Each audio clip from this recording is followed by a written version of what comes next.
to the sky. Never let adventures pass you by. Be free and follow your crazy dreams. We're living our vision in the RV. Come ride with us and you'll be free.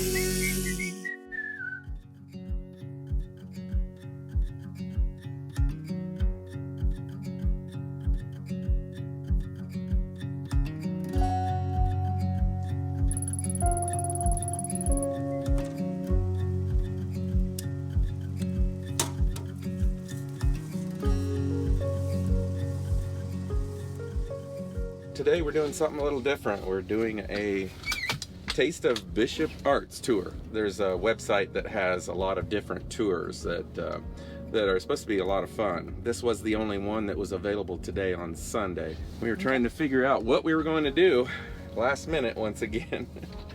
But it's supposed to be a good tour, and all the places with the foods and stuff, that's supposed to be a surprise. They don't tell you. We like food. Yeah, can you tell? And then it's just a really cool place, though. It's not just about food, though. Oh. Sorry, honey. I don't know if they have pie.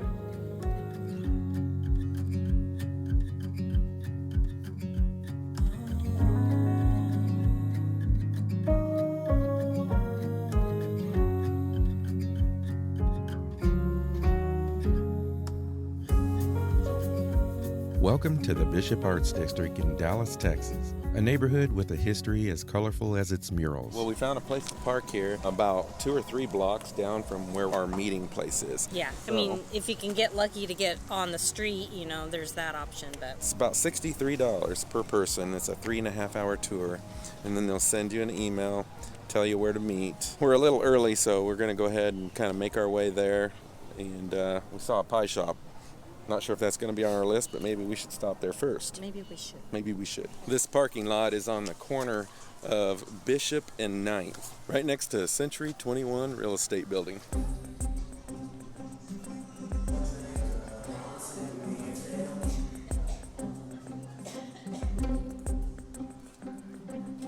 Oh my, it's pie. Only 15 minutes? Seriously?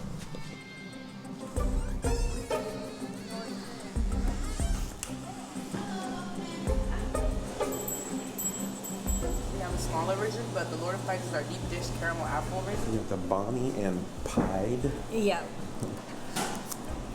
Coffee, toffee, and graham cracker crust.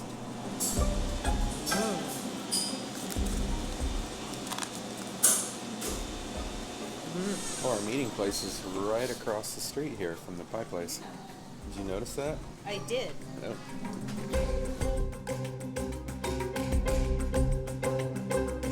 How much time we got left? Oh, like 15, 20 minutes. We looked at this place online at a couple videos just real quick, and it really didn't showcase what we're seeing so far. Yeah. This place is really cool. We're gonna have to climb some stairs to go to this first place, which is a pizza place. Climb a mountain for pizza. For the pizza.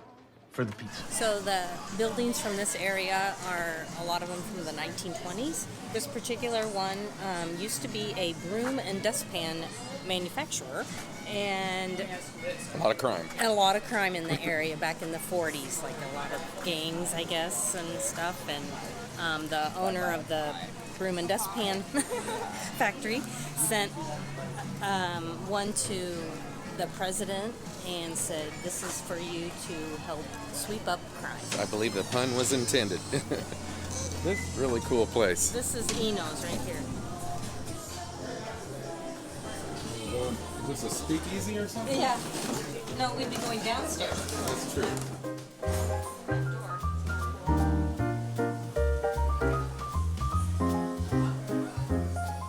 I'm the owner of Dallas by Chocolate and Dallas Bites, and this is like my favorite tour because it's got so much wellness. Eno's Pizza Tavern has been around since 2008, and they're super popular for their thin crust pizzas made with fresh farm-to-table ingredients. Came 7-Eleven.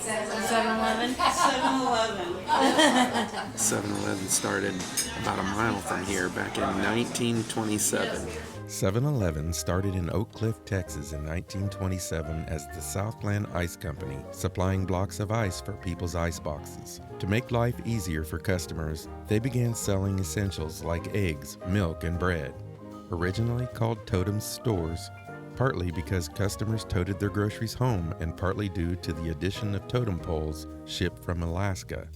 The name was later changed to 7-Eleven to reflect its then unusual hours of 7 a.m. to 11 p.m. Very good pizza.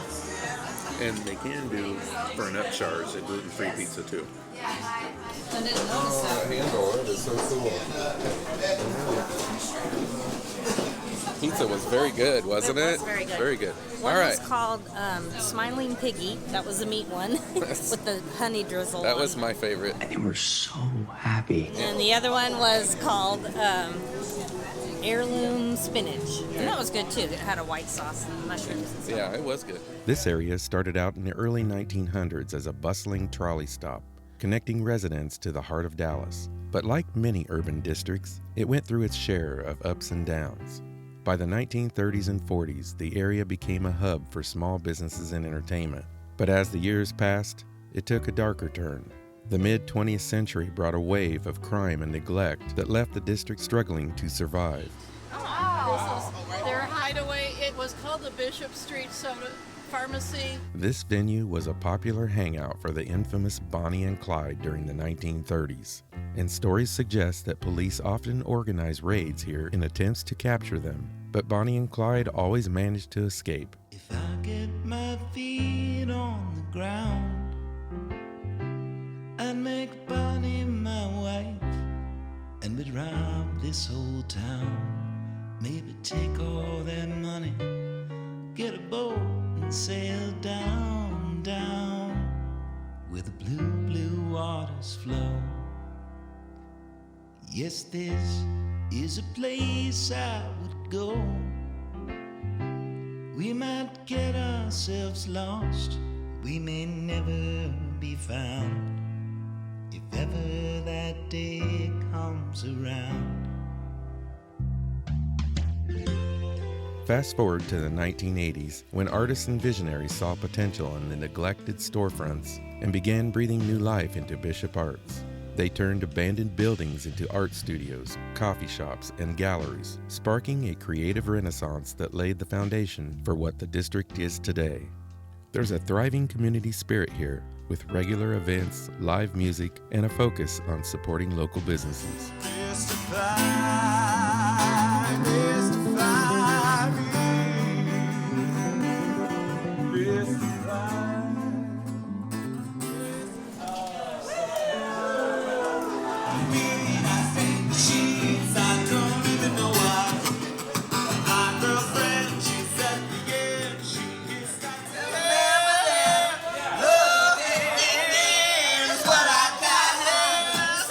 It's so cute.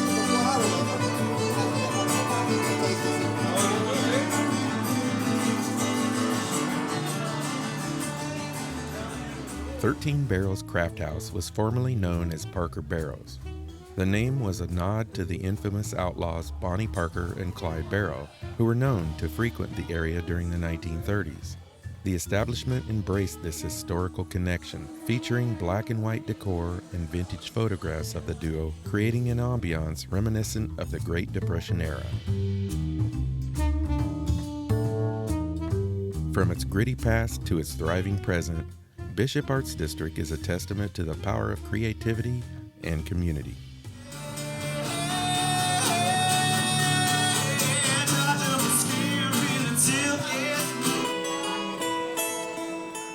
So the trolleys, as I said, used to come on Davis Street and connect all the way down to Fort Worth. So if you really wanted to go visit your aunt in Fort Worth and you had a whole day, you could do it. And then you have to come back.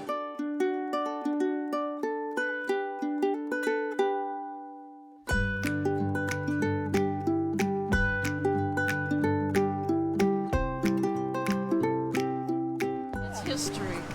That's what the muralist said. You know, I wanted to just paint it because things happened here and we're going to, you know, never forget that it could happen. Lee Harvey Oswald, one of the most controversial figures in American history, once lived in what is now the Bishop Arts District in Dallas, Texas.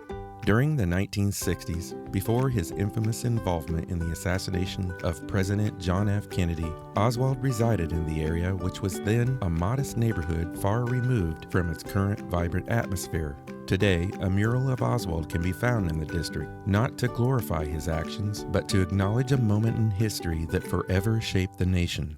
It serves as a reminder of the complex stories tied to the places we live and visit, keeping the past alive for reflection and understanding.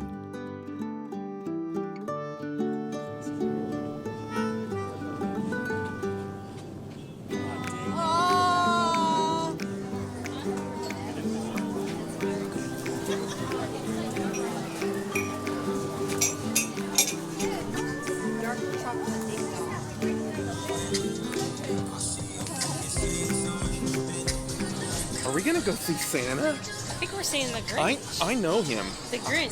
I know.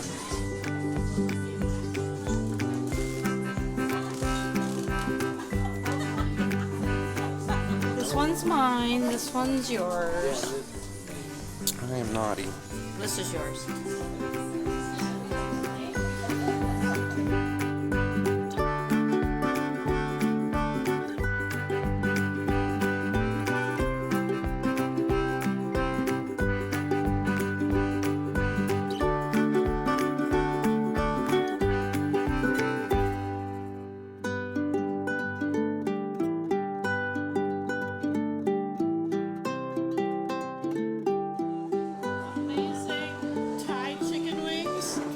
Some hummus for you and some bread.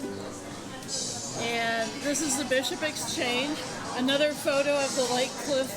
That has a whole amusement park. So you are on your own for drinks beyond water, but they have a full bar and they'll come by and take your order if you like.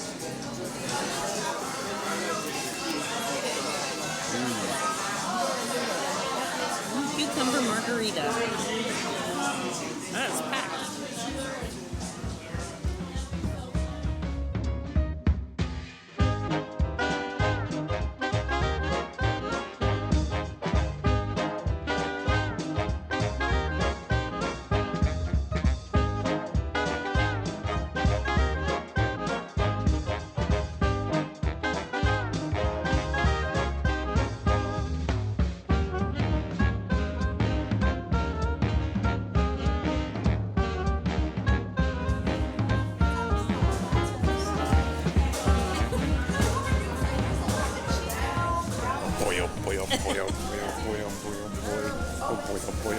I got Ferrero Rocher with white chocolate drizzle. You know, I'm not sure this was a good idea to do today. Eat our way around the neighborhood. Any kind of a diet at all. This is not a good idea. But if you like history, she shares a lot of history.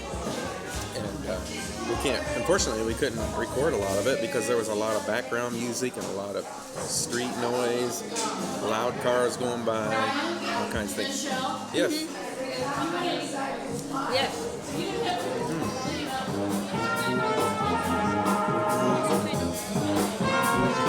This is that same mural that I showed you earlier with the cars on the bridge.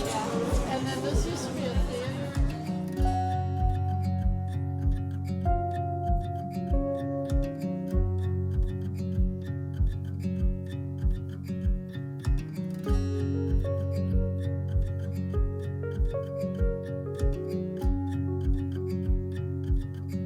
Dude, sweet chocolate.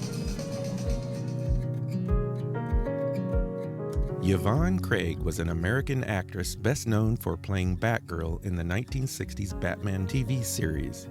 In 1951, her family relocated from Columbus, Ohio to the Oak Cliff neighborhood in Dallas, Texas due to her father's work.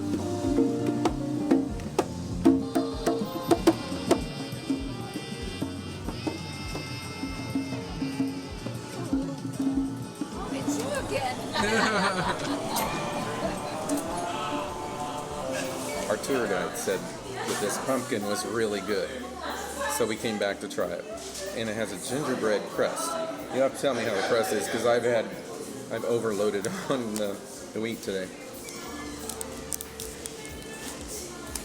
You like it?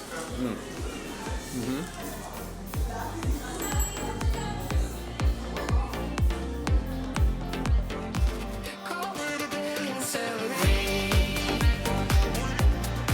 Let's celebrate. Call it a day. Don't forget to subscribe to our channel, click that little bell, and hit that thumbs up. Call it a day. See you next week.